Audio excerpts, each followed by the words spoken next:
సునాదస్వరము December 30. కాగా విశ్వాసము, నిరీక్షణ, ప్రేమ ఈ మూడును నిలుచును. వీటిలో శ్రేష్టమైనది ప్రేమయే. కొరింథీయులకు రాసిన మొదటి పత్రిక 13వ అధ్యాయము 13వ వచనం. మన సంఘము, మన పరిచర్య, మన కుటుంబం, మన కలిగిన సమస్తం కూడా కలకాలం నిలిచి ఉండాలని మనం కోరుకుంటాం. దాని కొరకు ఎంతగానో ప్రయత్నం చేస్తుంటాం, ప్రయాసపడుతుంటాం. అయితే పౌలు ఈ మాటల్ని రాశాడు. విశ్వాసము, నిరీక్షణ, ప్రేమ ఈ మూడును నిలుచును. వీటిలో శ్రేష్టమైనది ప్రేమయే అని.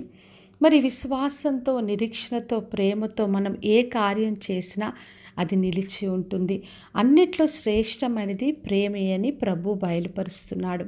మరి అబ్రహాము దేవుని నమ్మాడు. విశ్వాసంతో దేవుని నుండి గొప్ప కార్యాలు పొందుకున్నాడు. విశ్వాసులకు తండ్రిగా నిలిచిపోయాడు. హెబ్రీయులకు రాసిన పత్రిక 11వ అధ్యాయంలో మనం చదివినప్పుడు అక్కడ విశ్వాస వీరుల గురించి రాయబడింది. అందరూ కూడా విశ్వాసంతో, నిరీక్షణతో దేవుని నుండి గొప్ప కార్యాలు వాళ్ళు పొందుకున్నారు. దేవుని కొరకు గొప్ప కార్యాలు చేశారు. ఎందుకంటే విశ్వాసం లేకుండా దేవునికి ఇష్టం ఏంటి అసాధ్యమని రాయబడింది.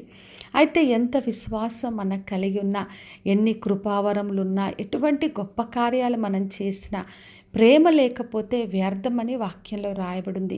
ఎందుకంటే ప్రేమ శాశ్వత కాలం నిలిచి ఉంటుంది.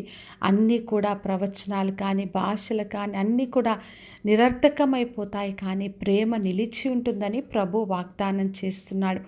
ఎందుకంటే దేవుడు ఈ లోకంని ఎంతగానో ప్రేమించి తన అద్వితీయ కుమారుని పంపించాడు. ఆయన యందు విశ్వాసం ఉంచువారు నశించకుండా నిత్య జీవం పొందులాగున ఆయన అనుగ్రహించాడు.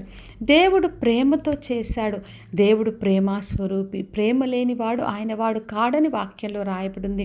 అందుకే మనకు దేవుడు ఆజ్ఞాపించాడు, దేవుని ప్రేమించాలి, నిన్ను వలె నీ పొరుగువాన్ని ప్రేమించమన్నాడు.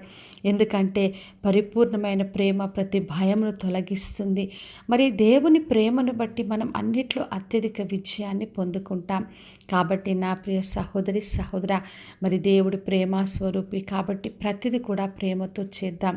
ఎందుకంటే విశ్వాసంతో, నిరీక్షణతో, ప్రేమతో మనం ఏది చేసినా అది కలకాలం నిలిచి ఉంటుంది.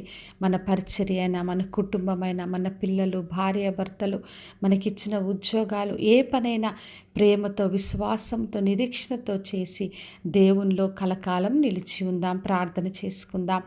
పరలోకమందున్న మా తండ్రి, మా దేవ, ఇరుదిచ్చిన వాగ్దానం కొరకే వందనాలు తండ్రి.